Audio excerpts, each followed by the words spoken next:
What's up, guys? It's Hot Wheels Tournaments, and I'm here with a casting review, and today we are taking a look at the 2017 Ford GT. This thing is epic. It's part of the Hot Wheels Exotic series. The collector number is 3 of 10, and it is, of course, new for 2016.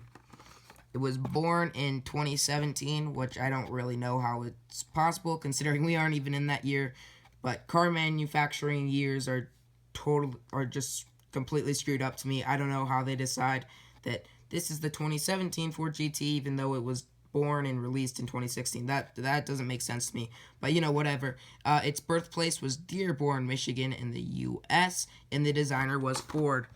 Specialty: with a racing-based engine, the 3.5-liter V6 produces more than 600 horsepower to bring the race car to the streets. An angled grille, downforcing active rear spoiler, and butterfly doors give this super light supercar what it takes to rule the neighborhood.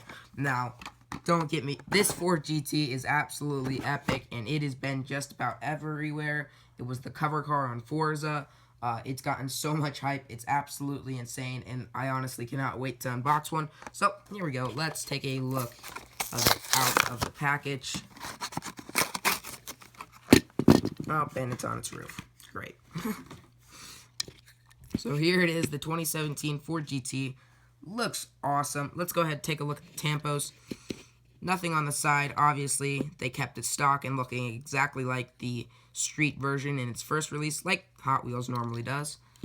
On the back, doesn't look like you get any taillights, though I don't know how you could get any tampos on there. So I'm not going to fault them for that one. That one just looks like a point where you honestly can't get any tampos.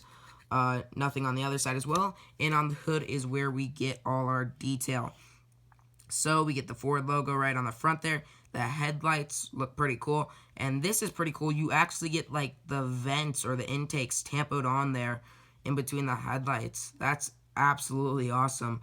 That is some extreme detail for a $1 car. I will say that. And then my favorite thing with every Hot Wheels supercar is the engine detail you get. You can see it back there. I love it when they mold the engine into the actual car, and then you can actually see it in the car like you would on the real thing. I just love it when Hot Wheels does that. I think that's one of the best things they do about supercars, and that is why I collect supercars, because the detail on Hot Wheels supercars usually seems to be a lot better on them. So anyways, just taking a look at this thing, it looks absolutely awesome. The real car is super sick. The one thing I will say about the Hot Wheels, it does look a little off to me, which I'm a little disappointed about. I'm not sure if that rear wheel is supposed to be bigger, but it kind of throws everything off for me. The slope of the car doesn't look quite right. It looks a lot longer than it should. But other than that, I really have no complaints. The casting is absolutely perfect. Like I said, the one complaint I would have is that rear wheel. So it's going to dock some points off for it. So on a scale of 1 to 10, I am going to give it an 8.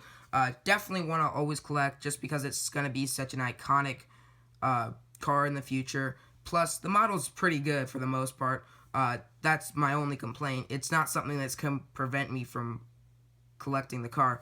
But yeah, just make the rear wheel smaller, and I think the car would look a whole lot better. But other than that, Hot Wheels did a perfect job on it. Great tampos, great mold. And that's all for now, guys. So please like, comment, subscribe, and I'll see you later. Peace.